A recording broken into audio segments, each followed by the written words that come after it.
आज की दुनिया वो नहीं रही जो हमने चंद साल पहले देखी थी। टेक्नोलॉजी ने सफर और नक्लो हमल के अंदाज को मुकम्मल तौर पर बदल दिया है। जो चीजें कभी हमें सिर्फ साइंस फिक्शन फिल्मों का हिस्सा लगती थी, आज वही चीजें हमारी आंखों के सामने हकीकत बन चुकी हैं। और इसीलिए आज मैं आपको ऐसी हैरत अंगेज इजादात के बारे में बताने वाला हूं जो न सिर्फ फासलों को समेट रही हैं, बल्कि वक्त के तस्वुर को भी बदल कर रख देने वाली हैं। सो तैयार हो जाइए, क्योंकि ये सफर आपकी सोच से कहीं ज्यादा तेज, जदीद और नाकाबिले यकीन होने वाला है। सबसे पहले बात करते हैं एविएशन यानी हवाई सफर की दुनिया में आने वाले एक जबरदस्त इनकलाब की, जिसका नाम है लिंगकोंग तैयान। दोस्तों, ये कोई आम हवाई जहाज नहीं बल्कि एक हाइपरसोनिक एयरक्राफ्ट है जो आवाज की रफ्तार से कई गुना ज्यादा तेजी से उड़ने की सलाहियत रखता है। माजी में कमर्शियल फ्लाइट्स की एक हद होती थी और तवील सफर के लिए हमें घंटों इंतजार करना पड़ता था, लेकिन इस तैयारे ने इन तमाम रुकावटों को तोड़ दिया है। इसमें रिवायती जेट इंजन इस्तेमाल नहीं किया गया, बल्कि एक खास रोटेटिंग डेटोनेशन इंजन लगाया गया है जो ईंधन को जलाने के बजाय मुसलसल धमाकों के जरिए तवानाई पैदा करता है। इसी वजह से ये तैयारा मैक 6 यानी आवाज की रफ्तार से 6 गुना ज्यादा तेजी से प्रवास कर सकता है। इसका मतलब ये है कि बीजिंग से न्यूयॉर्क तक का सफर जो पहले कई घंटों में मुकम्मल होता था, अब सिर्फ 1 से 2 घंटों में मुमकिन हो सकेगा। इतनी ज्यादा रफ्तार पर सबसे बड़ा मसला शदीद हीट का होता है, जो आम धात को पिघला सकती है। लेकिन इस तैयारे की बॉडी पर एक खास हीट रेजिस्टेंट मटेरियल लगाया गया है जो इसे हजारों डिग्री सेंटीग्रेड की गर्मी में भी महफूज रखता है। ये इजाद सिर्फ सफर का वक्त कम नहीं कर रही, बल्कि हमारी दुनिया को छोटा करने जा रही है। अब जरा शहरों के अंदर बढ़ते हुए ट्रैफिक प्रॉब्लम्स की तरफ आते हैं, जहां सड़कों पर गाड़ियों की लंबी कतारें रोज का मामूल बन चुकी हैं। इसी मसले का हल सामने आया है ई-हैंग 216 की सूरत में, जो एक ऑटोनोमस ड्रोन टैक्सी है। ये देखने में एक छोटे हेलीकॉप्टर जैसी लगती है, लेकिन इसमें पायलट की कोई जरूरत नहीं होती। ये मुकम्मल तौर पर इलेक्ट्रिक है और इसमें 16 प्रोपेलर्स लगे होते हैं जो इसे हर किस्म के मौसम में मुस्तहकम रखते हैं। आपको सिर्फ इसमें बैठकर अपनी मंजिल सिलेक्ट करनी होती है, बाकी सारा काम इसका इंटेलिजेंट कंप्यूटर सिस्टम खुद संभाल लेता है। इसका सेफ्टी सिस्टम इतना मजबूत है कि अगर हवा में 1 या 2 मोटर्स भी फेल हो जाएं, तो बाकी मोटर्स इसे बाहिफाजत जमीन पर उतारने की सलाहियत रखती हैं। ये ड्रोन टैक्सी शहरी नकलो हमल के मुस्तकबिल की वाज़ेह झलक है, जहां ट्रैफिक कम करने के लिए आसमान का इस्तेमाल किया जाएगा।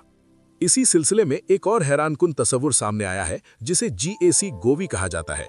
ये बुनियादी तौर पर एक फ्लाइंग कार है जो 2 हिस्सों पर मुश्तमिल होती है। इसका निचला हिस्सा सड़क पर चलता है, जबकि ऊपर मौजूद कैबिन जरूरत पड़ने पर अलग होकर हवा में उड़ सकता है। फर्ज करें आप सड़क पर जा रहे हैं और आगे ट्रैफिक जाम है, तो ऐसी सूरत में आपका कैबिन निचले हिस्से से अलग होकर उड़ जाएगा, जबकि निचला हिस्सा खुद ब खुद करीबी स्टेशन पर जाकर पार्क हो जाएगा।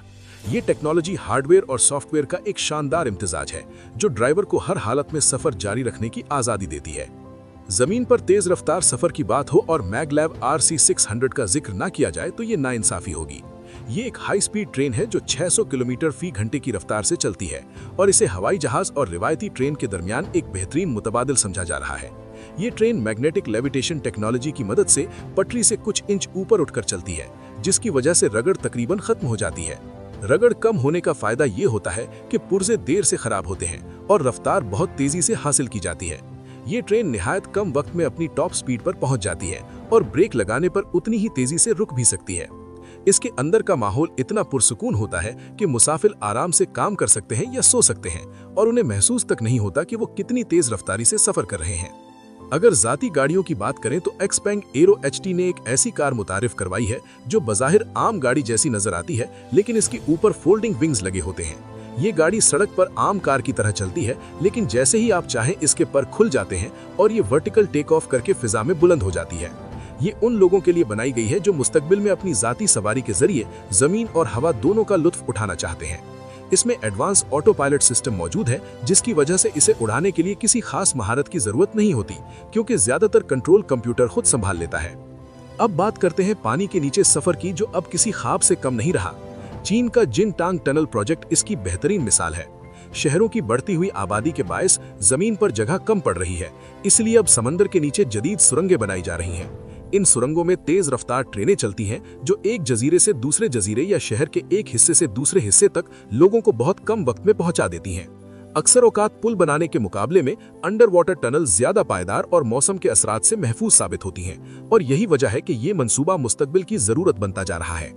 पानी के ऊपर सफर के लिए एयरफिश 8 जैसी जदीद सवारी मुतारिफ हो चुकी है, ये ना मुकम्मल कश्ती है और ना मुकम्मल हवाई जहाज, बल्कि एक ग्राउंड इफेक्ट व्हीकल है जो पानी की सतह से कुछ फीट ऊपर हवा में तैरती है। चूंकि ये पानी को छूती नहीं, इसलिए इसकी रफ्तार बहुत ज्यादा होती है और फ्यूल भी कम खर्च होता है।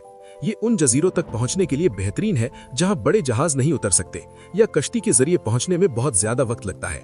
चूंकि ये लहरों के ऊपर सफर करती है, इसलिए मुसाफिरों को झटकों या सी सिकनेस का सामना भी नहीं करना पड़ता। इसी तरह एक और जदीद सवारी हाई स्पीड हाइड्रोफॉयल है, जो पानी पर चलने वाली एक खास कश्ती होती है। इसके नीचे खास विंग्स लगे होते हैं और जैसे ही ये रफ्तार पकड़ती है, इसका ढांचा पानी से ऊपर उठ जाता है। इस तरह लहरों की मुजाहिमत खत्म हो जाती है और कश्ती बहुत कम एनर्जी में बहुत ज्यादा रफ्तार हासिल कर लेती है। ये ज्यादातर इलेक्ट्रिक पावर पर चलती है, माहौल दोस्त है और समुद्री हयात को भी कम नुकसान पहुंचाती है। इसीलिए ये साहिली शहरों में वाटर टैक्सी सर्विस के लिए एक बेहतरीन ऑप्शन समझी जा रही है। आखिर में बात करते हैं सड़कों पर चलने वाले पब्लिक ट्रांसपोर्ट की, जहां मुकम्मल ऑटोमेशन लाई जा रही है। अपोलो रोबो बस एक ऐसी ड्राइवरलेस बस है जो खुदकार निजाम के तहत चलती है। इसमें लगे सेंसर्स और कैमरास सड़क पर मौजूद हर चीज को पहचान लेते हैं, चाहे वो दूसरी गाड़ियां हो, पैदल चलने वाले लोग हों या ट्रैफिक सिग्नल्स। ये बस खुद रुकती है, सवारियां बिठाती है और उन्हें उनकी मंजिल तक सुरक्षित तरीके से पहुंचा देती है। इसी तरह ऑटो एक्स रोबो टैक्सी भी टैक्सी के शोबे में एक बड़ा इनकलाब साबित हो रही है। और एक निहायत दिलचस्प इजाद वर्चुअल रेल है, जो देखने में तो ट्रेन जैसी लगती है, लेकिन इसे लोहे की पटरी की जरूरत नहीं होती। ये आम सड़क पर बनी सफेद लाइनों को सेंसर्स के जरिए फॉलो करती है और बिल्कुल ट्रेन की तरह सीधी चलती है। इसका सबसे बड़ा फायदा ये है कि महंगी पटरियां बिछाने की जरूरत नहीं पड़ती और कम खर्च में आवाम को जदीद सफरी सहूलत फराहम की जा सकती है। ये टेक्नोलॉजी खास तौर पर उन शहरों के लिए बेहतरीन है जहां मेट्रो या ट्रेन सिस्टम बनाना बहुत ज्यादा महंगा साबित होता है।